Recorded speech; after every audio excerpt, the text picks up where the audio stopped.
성경이 어떻게 쓰여졌는가에 대한 위주망성 상당히 많아요. 그리고 그 과정 속에서 사람들의 생각이 어떻게 모아졌는지에 대하여 학문적으로 이야기를 합니다. 그런데 그런 이야기를 보면서 많은 이들이 그 댓글 담으로 보면 속 시원하다. 그 위에서 설명해 주지 않는 것은 이렇게 설명 잘이 너무 좋다라고 이야기를 합니다. 근데 거기도 참 아쉬운 것이 있어요. 그렇다면 하나님을 믿을까 하는 거겠어요. 다시 말하면 글자로만 하나님의 말씀인 성경을 본다면 우리가 왜 교회에 나와야 될까 하는 거예요. 우리의 신앙은 하나님을 경험하는 건데, 경험하는 것은 말씀을 내가 알고 해석함을 통하여 나오는 게 아니에요. 그러면 일반 경전과 다를 게 없어요. 우리가 하나님의 말씀일 때 중요한 것은 내가 어떠한 지식을 갖고 말씀을 읽고 있느냐가 중요한 게 아니라 내가 하나님을 경험하고 읽느냐가 중요해요. 그거가 없으면 우리 시대에 성경이라고 하는 것이 불필요하게 돼요.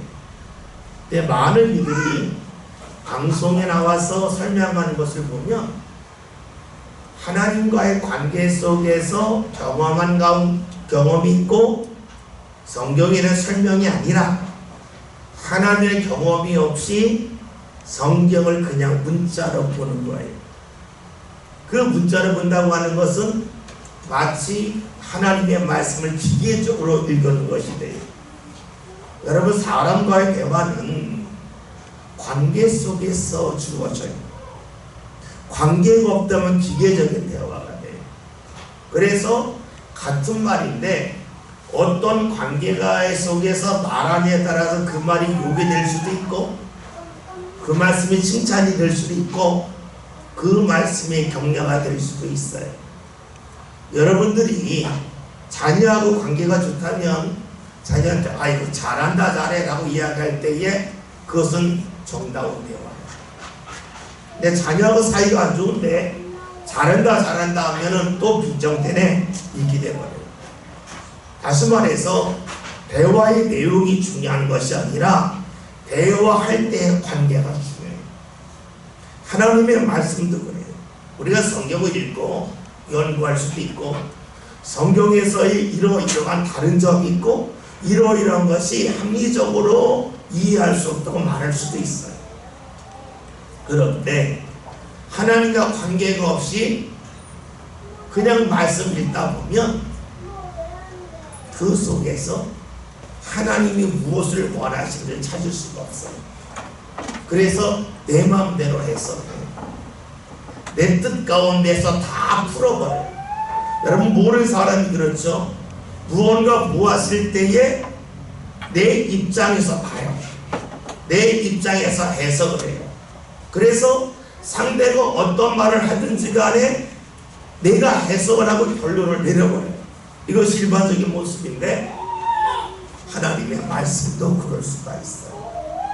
그래서 우리가 하나님의 말씀을 제대로 읽으려면 먼저 내가 하나님을 귀히 여겨요.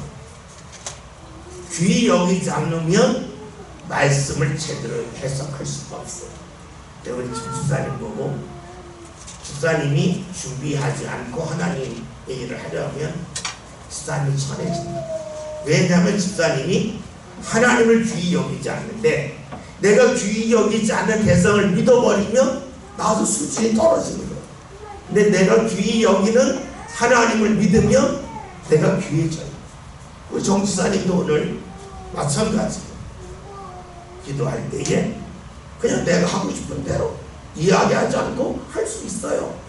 그런데 그것은 내가 하나님의 전에서 어떠한 질서를 내가 붙잡고 있냐가 결정이 돼요.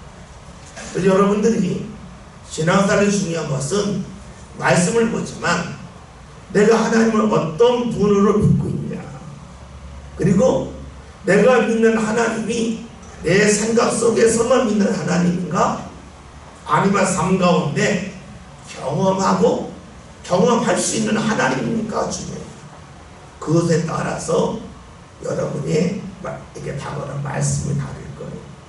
우리가 자꾸만 우리 기독교 어느 순간부터 특히 개신교에서 말씀하다 보았더니 말씀을 열심히 읽었는데 하나님과 관계가 좀 소홀해요.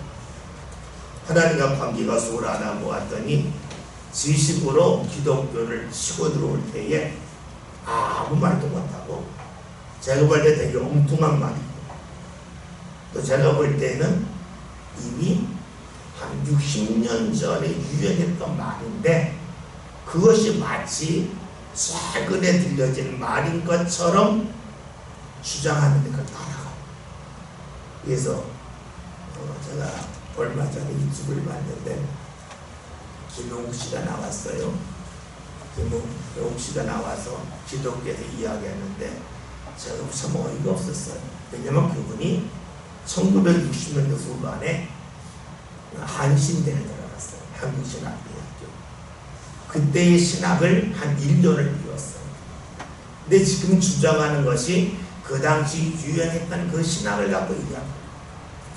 그리고 예수님에 대해 이야기할 때도 1970년대 80년대 초반에 한때 유행했던 걸 갖고 이야기를 해요. 근데 그분들은 잘 모르잖아요. 그러니까 뭐 대단한 이야기라고 생각하고 듣는데 그것은 지식적으로 갈등이에요. 다시 말씀드립니다.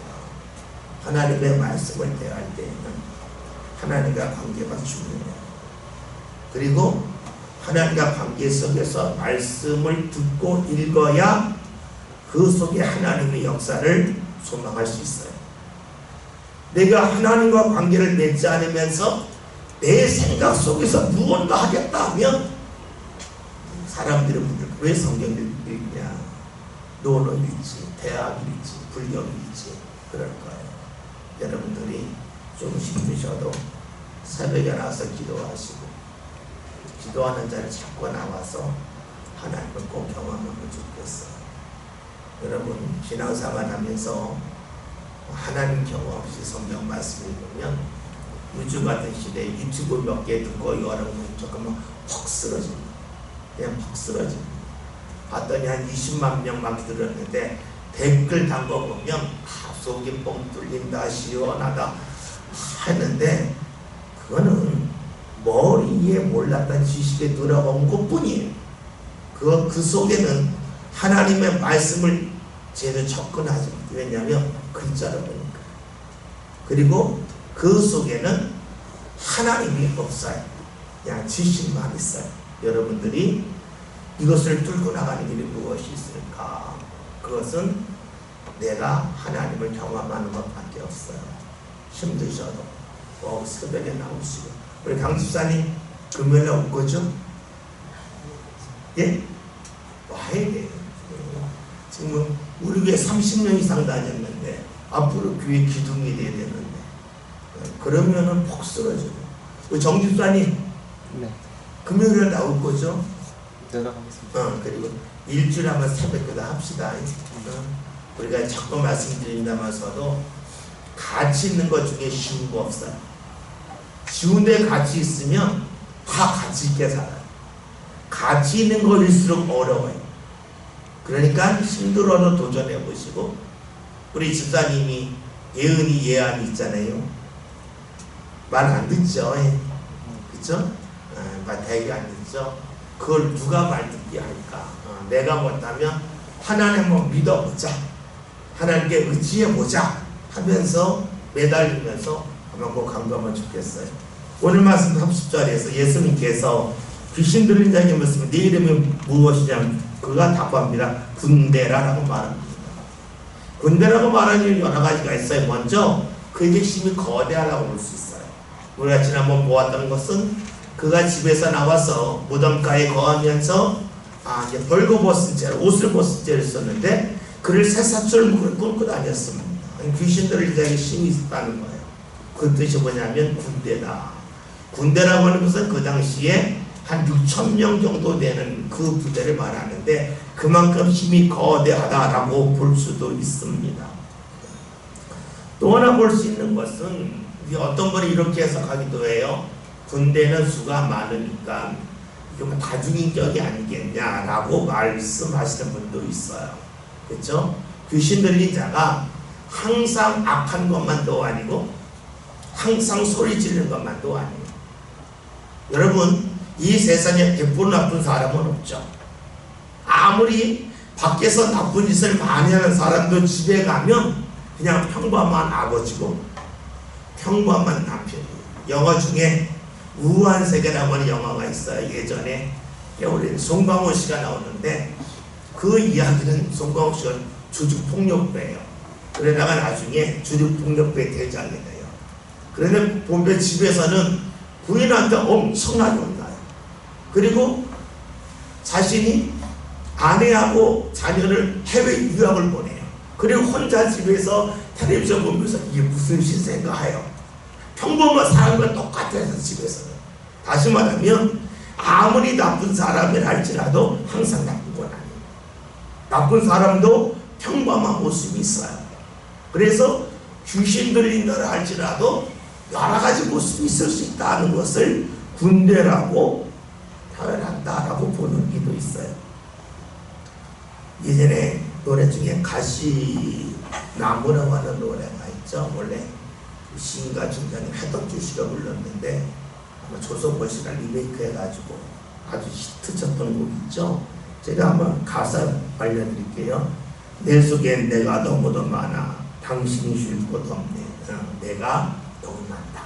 다중인격이다 하는 것일 수 있고, 이것을 로마서에는 말씀대로 하면 내 마음은 하나님의 것을 원하는데 내가 감정이 확 바뀌면 하나님 버리고 내 육신대로 산다.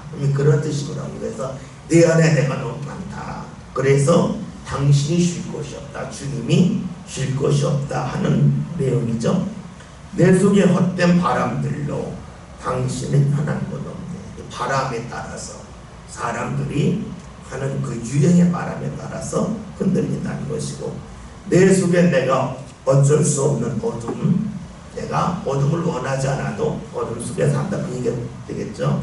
당신의 쉴 자리를 뺏고 내 속에 내가 이길 수 없는 슬픔, 무성한 가시나무 숲 같네.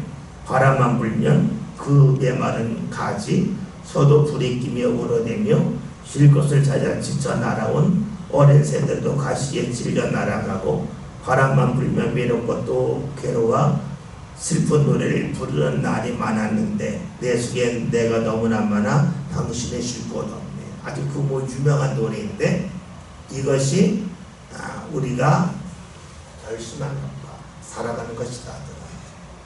내 안에 있는 신앙과 내가 살아가는 모습이 다르다.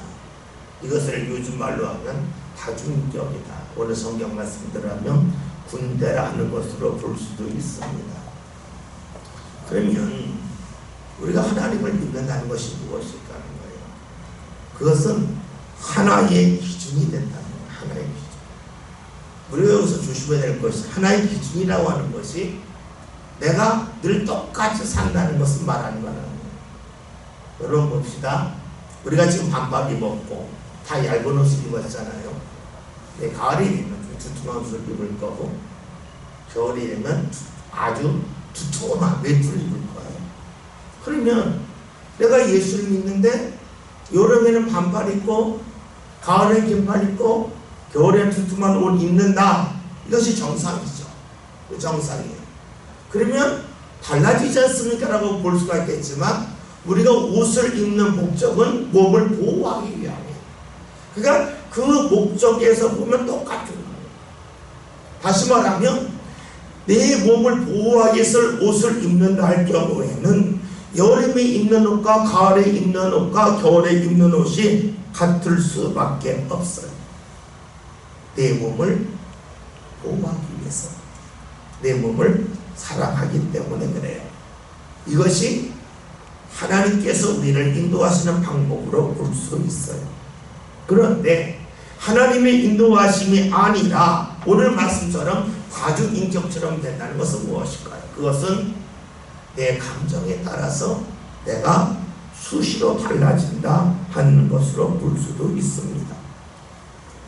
여러분, 하나님의 특징이 뭐냐? 본질이 하나라는 거예요. 옷을 왜 입냐? 몸을 보호하기 위해. 이게 출발이에요. 그러면 우리가 살아가면서 이 출발을 잊지 않는 것이 바로 하나님의 모습이라고 볼 수 있어요. 하나님의 특징은 처음과 나중이다. 알파와 오메가다. 처음부터 끝까지 한결같다라고 볼 수 있습니다. 다시 말해서 감정 때문에, 체면 때문에, 순간적인 분위기 때문에 달라지는 것이 사람의 모습이지만 하나님은 그러하지 않다는 겁니다. 여러분, 자녀를 보면 화가 날 때가 있어요. 그리고 소리칠 때가 있어요. 그러면서 있는 게 뭐냐면 내가 야단치고 내가 화내는 대상이 내 자녀임을 순간적으로 잊을 수 있어요. 여러분, 그럴 때 있죠. 우리가 혼내다 보면 내가 부모라고 하는 것을 잊을 수 있어요. 그런데 하나님은 어떤 분이냐면 감정에 끌리지 않기 때문에 혼내지만 내가 하나님임을 잊지 않아요. 다시 말하면 우리가 잘못했을 때에 하나님이 징계하지만 이 사람은 내가 바로 세울 사람임을 하나님은 늘 붙잡고 계셔요. 이것이 바로 하나님의 모습이에요. 그러면 우리가 신앙 가운데 산다, 하나님이 나와 함께한다고 하는 것은 이 본질을 잃지 않는 거예요. 하나님을 떠났다고 하는 것은 무엇을 말합니까? 순간적으로 화가 나면 내 자녀임을 잊듯이 내가 하는 것을 잊어버린 것을 말해요. 하나님이 나를 붙잡고 계시다고 하는 것은 본질을 잊지 않은 것을 말해요. 내가 하나님에서 떠났다고 하는 것은 시작할 때와 중간이 달라지는 것을 말해요. 오늘 말씀에서 이름은 무엇이냐? 분다라, 여박하지 않아요. 이것은 상황에 맞게 적응한다가 아니라 순간적인 감정과 분위기에 따라서 이렇고 저렇고 계속 달라지는 것을 말합니다. 우리가 하나님을 믿을 때에 일어나는 일은 뭡니까?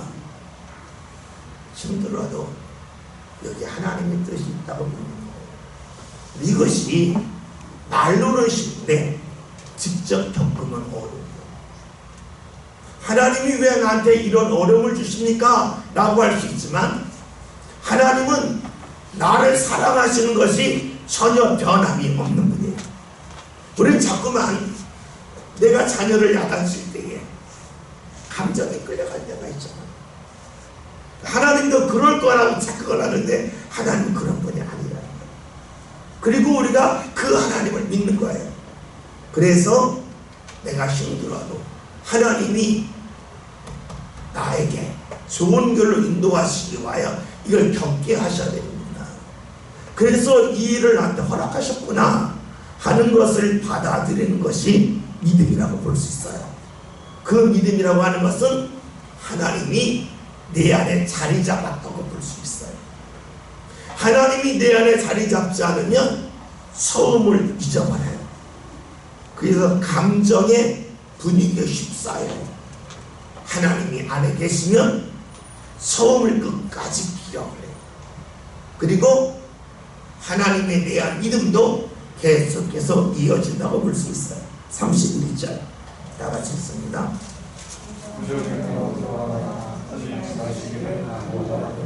아니, 무적용이라고 하는 말은 갱도가 되겠죠. 무는 없다는 거예요. 저는 아래예요. 원래 이 말이 있는 건 아니고 만들어낸 말이에요. 다시 말하면 무적용이라는 말은 움푹 파인 웅덩이 갱인데 그 갱에 바닥이 없다는 거예요. 이것은 무엇을 생각하면 좋냐면 여러분 놀이동산에 가면 이 청룡열 티스프레스라고 해야 되나요? 청룡열차가 이게 쭉 올라가 떨어지는 거 있잖아요. 아니면 뭐 여러분이 바이킹 같은 거 탈 때 올라가 뚝 떨어지잖아요. 이 떨어질 때에 순간적으로 이 엉덩이가 이 부통에서 살짝 떨어져요. 그 무중력 상태라고 그러죠. 그때 굉장히 가슴이 철렁하죠. 이게 뭐냐면 떨어질 때 공포거든요. 의자가 이 엉덩이 의자에 딱 붙어 있으면 별로 안 무서운데 나도 모르게 내 몸이 안전벨트라도 이 엉덩이가 살짝 올라가요. 그때에 거의 무중력 같은 거 쓰는데 이 가슴이 꽉 메이는 그거가 있어요. 이게 자꾸 하다 보면 이것이 쾌감이 되는데 대체 되게 무섭거든요. 무저격이라고 하는 것은 그 무중력 상태의 공포가 계속 이어지는 것을 보면 돼요. 그래서 우리가 성경에서는 무저격이라고 하는 것은 어떤 공간적인 의미보다는 끝없는 두려움, 끝없는 공포라고 볼 수가 있습니다. 귀신 들린 자가 거기 안 들어가면 좋겠다라고 그 아닌 귀신이 말을 합니다. 32절 함께 봅니다. 아침 거기에 사는 이들아 하늘에서 보이는 귀신이 그 대제로 돌아가게 허락하심을 간구하니 이에 허락하시니. 아멘. 먼저 볼 것은 돼지 떼입니다. 이스라엘 사람은 돼지를 안 먹죠. 아랍 사람들도 안 먹죠. 왜냐하면 이슬람교는 기독교에서 나왔기 때문에 그래요. 개신교에서 나왔거든요. 그래서 이슬람교 같은 경우는 이제 유일신이라고 해서 하는 거가 뭐냐면 기독교는 하나님과 예수님이 일치잖아요. 사람이 하나님이잖아요. 근데 이것은 논리적이지 않죠. 논리적이지 어떻게 하나님이 사람인데. 그래서 기독교는 나쁘게 말하면 비논리적이고 좋게 말하면 신비주의예요. 있을 수 없는 일이 있으니까. 그런데 이슬람은 뭐냐면 그런 것은 없다. 신이 있고 그 안에 최고의 선지자 마호멧이 있고 그 아래 다음 선지자가 있다. 논리적으로는 맞아요. 그런데 신비로운 건 떨어져요. 그래서 구약 성경에는 말씀이 배경이 된 것이 이제 우리가 말하는 꾸란인데 구약 성경에서 돼지를 먹지 말라고 그러죠. 그래서 이슬람 사람들은 이제 할랄이라고 해서 그들이 인증하는 음식을 먹어요. 이스라엘 사람들은 할랄에서 코셔라고 해서 이스라엘 사람들이 나름대로 인증한 것만 먹어요. 그래 어찌 다른데 공통되는 건 돼지고기를 안 먹는 거예요. 그럼 왜 돼지를 안 먹을까? 우리 질문하게 돼요. 이것이 절대적일까 상황일까? 이게 늘 중요해요. 왜냐하면 주님께서 말씀을 주시면서 음식을 먹을 때 이건 먹어야 돼, 이걸 안 먹어야 된다고 말씀 주시게 내일기예요. 그리고 내일기에는 말씀이 다시 반복돼서 신명기에 나와요. 거기서 보면 먹을 음식, 먹지 말 음식, 정한 음식, 부정한 음식이 나와요. 이스라엘 광야를 지날 때에 돼지를 먹지 말라고 해요. 근데 성경에는 먹지 말라고는 있지만 왜 먹지 말라고 했는지에 설명은 없어요. 인류학자들이 나름대로 연구를 했는데 제가 볼 때 제가 설득력 있게 이런 이야기예요. 여러분, 소와 돼지의 차이는 소는 사람이 안 먹는 풀을 먹어요. 그렇죠? 먹는 거에 있어서 소는 사람과 경쟁하지 않습니다. 그런데 돼지는 잡식성이에요. 사람과 먹는 것을 경쟁해요. 아마 이제 시골에서 돼지 키우는 거 보신 분은 알겠지만 집에서 먹다 음식이 나오면 돼지 좀 돼지 잘 먹어요.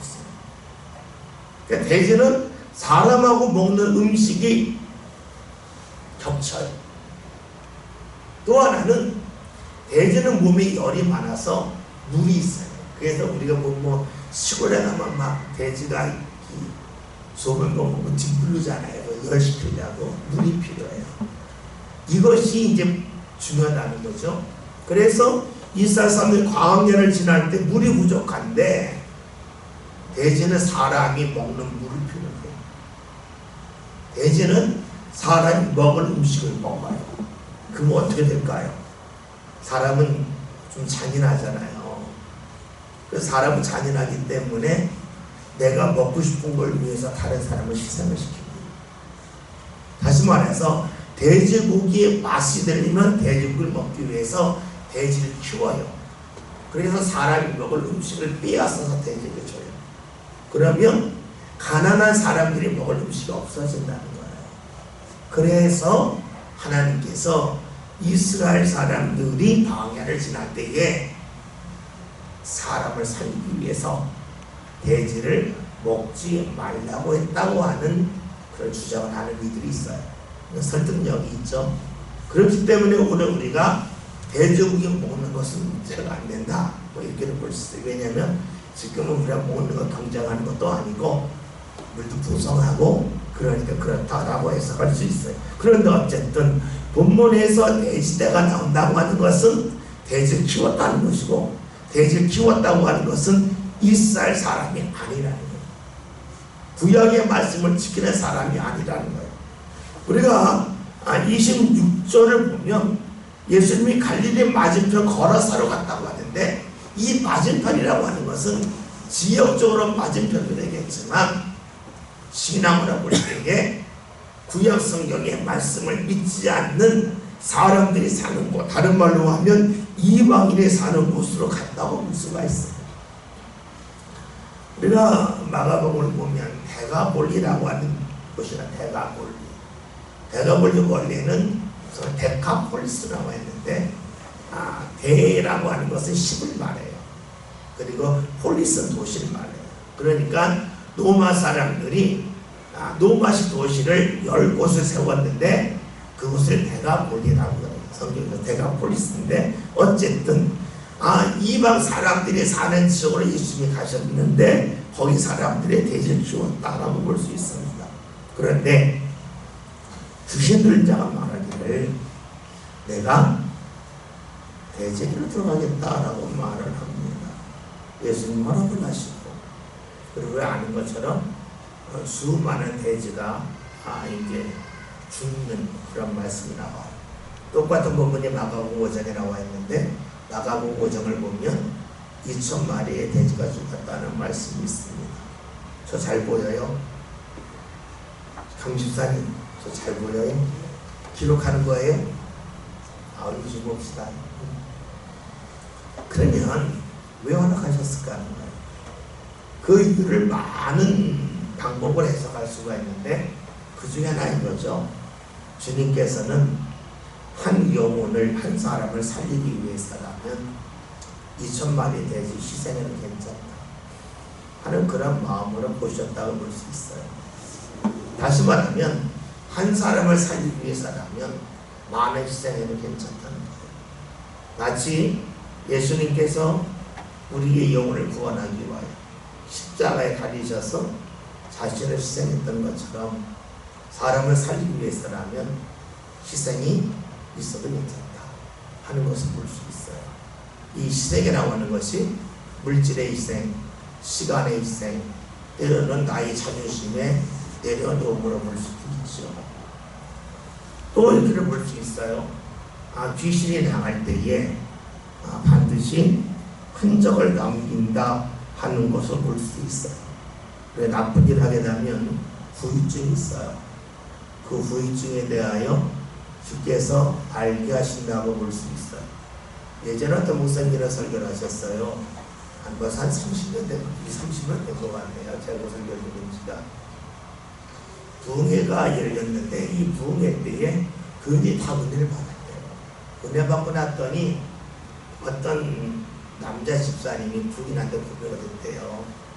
다시 내가 바람 좀 하고 용서해달라고. 그럼 뭐 그거 어떻게 해요? 용서해달라는데 할 수도 없고 안 할 수도 없고 어쩔 수 없이 했대요. 애들도 알았대요. 그 다음부터 그 문제되는 거예요. 남편이 바람 펴고 용서해달라 해서 부인이 용서해줬는데 애들을 볼 자신이 없고, 그 남편이 아침 6시만 나갔다가 애들이 잘 때 11시에 들어오고 매일 미안해서 애들한테 미안해서. 맨 처음에는 그 부인이라는 분이 힘이 들어요. 바람을 펴 어찌 저럴 수 있어. 그런데 남편이 그날부터 그 다음날이 되겠죠. 아침 6시에 나갔다가 밤 11시만 듣고 계속 너무 불쌍하더라고요. 그러면서 난 말이 뭐냐면 참 죄의 결과가 사망이구나, 참 불행한 거구나 하는 것을 알게 되었다는 거죠. 그렇죠. 죄는 용서받지만 흔적이 남아요. 근데 그 흔적이 작지가 않아요. 엄청나게 커요. 그래서 우리가 죄를 범한 순간에는 그것이 전혀 문제 같지가 않아요. 근데 용서를 구하고 용서의 세계에 들어간 다음부터는 상당히 어려운 것입니다. 오늘 말씀도 그런 각도로 볼 수도 있어요.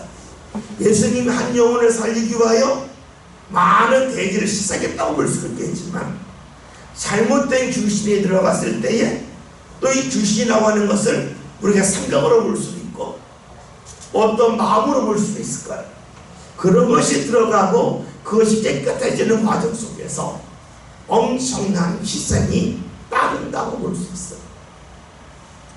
그러기에 예수님께서 왜 허락하셨을까? 그것은 사람들은 깨닫게 하기 위함이라고 볼 수가 있습니다. 오늘 여기까지 볼게요. 우리가 보았던 말씀 여러 가지가 있겠지만 맨 처음에 들었던 말씀 우리가 꼭 기억하면 좋겠습니다. 우리가 말씀을 읽을 때에 관계 속에서 말씀을 봐야 된다. 그렇지 않으면 성경을 확 읽을 수 있어요. 그리고 성경을 좀 공부했던 사람이 이야기할 때에 할 말이 아무것도 없어요. 그런데 하나님과 관계가 분명하고 경험한 사람은 당신 지금 말은 맞는데 뜻은 틀린다. 당신이 하나님을 모른다. 하나님 성경은 그런 책이 아니라고 분명히 말할 수가 있고 우리가 이 시대의 신앙을 지킬 수 있습니다. 왜 우리 시대의 신앙이 무너질까? 성경을 읽었는데 하나님과 관계가 불분명하기 때문이라고 볼 수 있어요. 이 시간 같이 기도하고 간절히 기도하면서 하나님이 정말로 나의 하나님이시고 나와 함께 하시고 지금도 성경을 통해 말씀하시는 분임을 내가 경험하게 해주세요. 하나님과 관계가 분명해서 더 기도하고 또 기도하는 가운데 우리가 주의 말씀 지식이 아닌 삶으로 생명으로 나오는 그런 성도가 될 수 있기 바랍니다. 같이 함께 기도하겠습니다.